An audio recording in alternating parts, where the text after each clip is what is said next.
Good morning, and welcome to part 8 of our study of the book of Ecclesiastes. As we continue to go through this, it's important to continually remind yourself that we are looking at Solomon as he tries to explain to himself the meaning of the existence of life.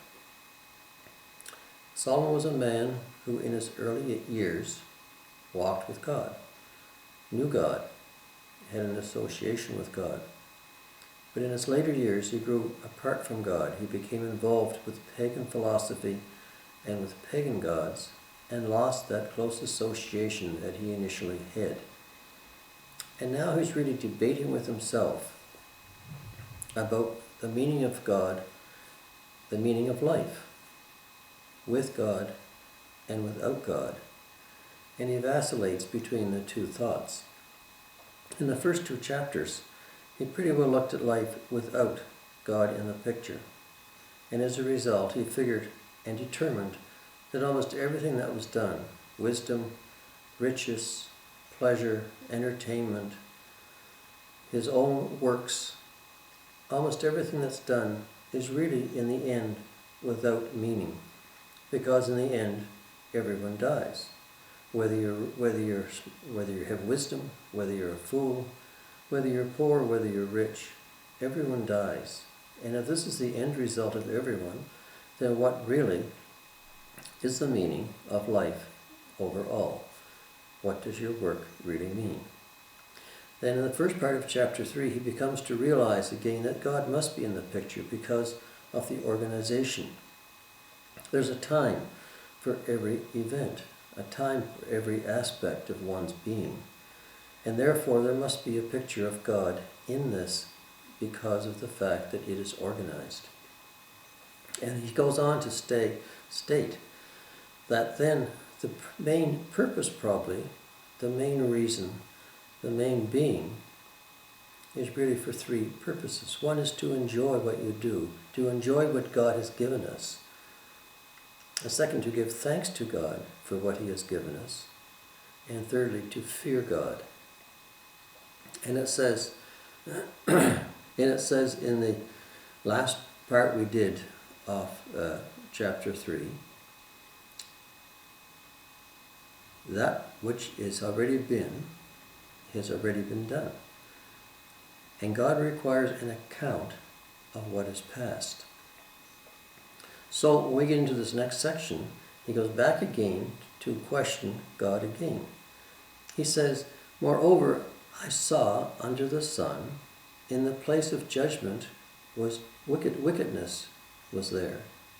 And in the place of righteousness, iniquity was there." And this is something which he saw in his day, and we still see today. It seems that in many cases, those innocent people are often found guilty of things they don't do, and guilty people, because of technicalities, often go free. So there's some kind of inequality, there's some kind of unrighteousness, unfairness in the way things are done. Does this mean that God is powerless to correct this, or that he doesn't care?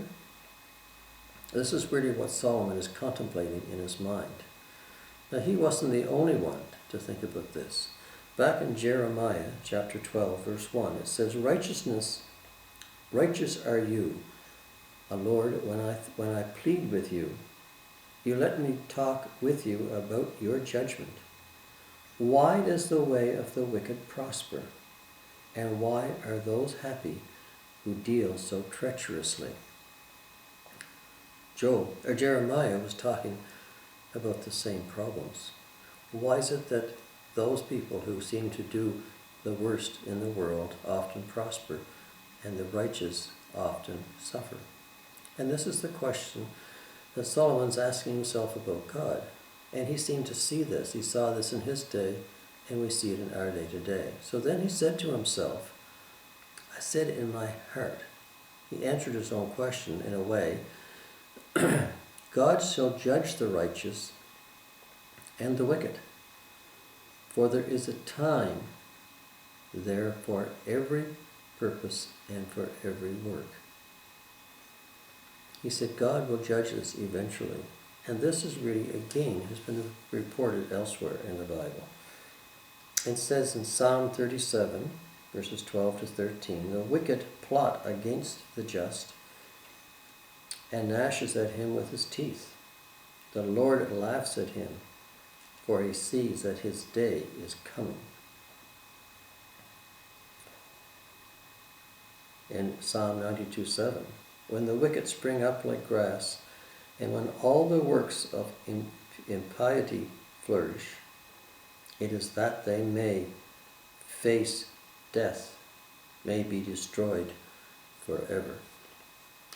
So Solomon is saying that there is a time when this will come to pass, when God will judge the righteous and the wicked, and this will not be in our time perhaps, but in the next time. Then he says, goes back to himself, it says in my heart, come, God, examining the conditions of the works of men, God treats them that they may see that they themselves are like animals. For what happens to the sons of men also happens to animals. So he's saying, going on to say that the same thing happens to both man and animals in the physical being. If there's no God, there's no real difference between man and beasts. We're all made out of dust. We all go back to dust.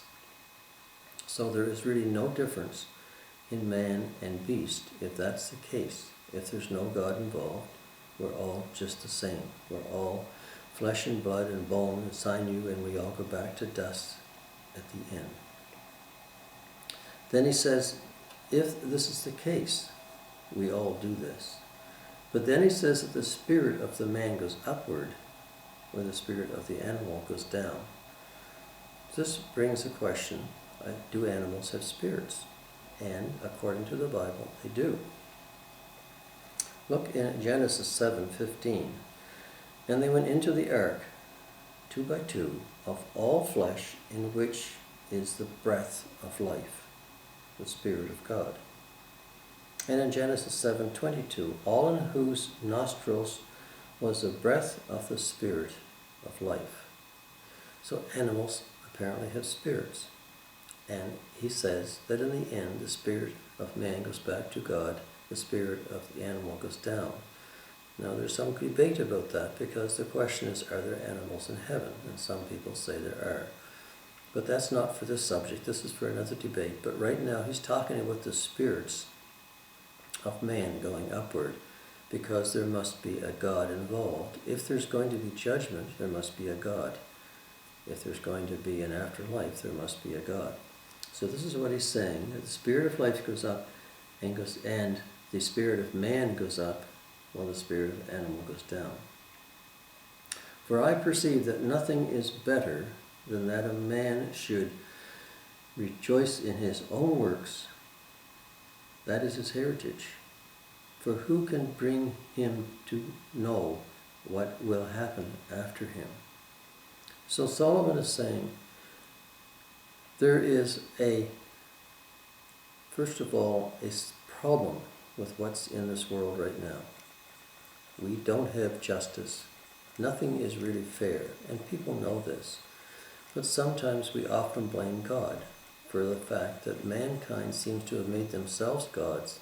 They set up their own rules. They set up their own ways of doing things and make their own judgment as if they themselves were God.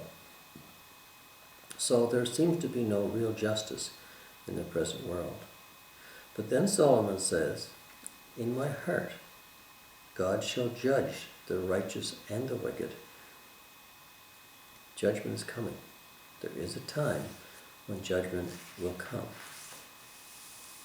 Then, if that's the case, we have to accept the fact that this will happen probably after our death, because death for everything is coming. No one can escape it. We can prolong it to some degree, we can prolong life to some degree, we can avoid death to some degree, but eventually we're all going to die. And when that happens, our physical bodies are going to be like those of the animals. We're going back to dust. And if some people are right, that's all there is to it, then everything we do is really meaningless in the long run. It doesn't accomplish very much. It doesn't mean to very much. But Solomon says our spirit goes to heaven. Our spirit goes to God. So if that's the case, things are not over, but there is a judgment coming. But we can't understand all this now. We will not ever know all of God's plan now. It said it earlier that we will not know all of what God does from the beginning to the end. He can see it. We see only a small portion of his plan. Sometimes what seems bad to us is actually good in the long run, because he has it planned out that way. The fact is that if that's the case, then we should not really try to understand everything, because we won't. We won't know it all. So the main object of the lesson is to enjoy what we have. Enjoy what God has given us. Be thankful for what God has given us. And fear God, because he does hold all the cards in the end. We should also enjoy our works. Do what we can do, enjoy what we can do, but that is not the main purpose or the end result. This is only a means of putting in and passing and occupying time while we're on earth. What we do for God is what really counts. So it's just what we do with our works. Enjoy them. Enjoy them. Don't worry about everything. It will all work out in the end. But the big thing is to fear God. We don't know what's going to happen for sure after we leave this earth. There is all sorts of evidence, and all sorts of evidence in the Bible and elsewhere that says there's another life after this. So enjoy what we can here. Thank God for it. But keep a reverence and a fear of God in your mind. Hebrews 9 verse 27 puts it this way: and as it is appointed for man once to die, but after this, judgment. We are all to be judged on what we do after our death. Hebrews 10:31 says, it is a fearful thing to fall into the hands of the living God. So enjoy what we do. Enjoy the aspects. Don't worry the fact that there's not all justice. Yes, try to do what you can to correct it. Do what you can in your own life to avoid injustice. But don't worry if it's not all corrected here. Don't worry if all the answers aren't available, and if we can't determine exactly what life is meant to be about on this planet. We never will. And there's always going to be injustice as long as man has set himself up to be as God and to take the place of what God has instructed man to do. But don't worry. We're not like animals. We're not like beasts.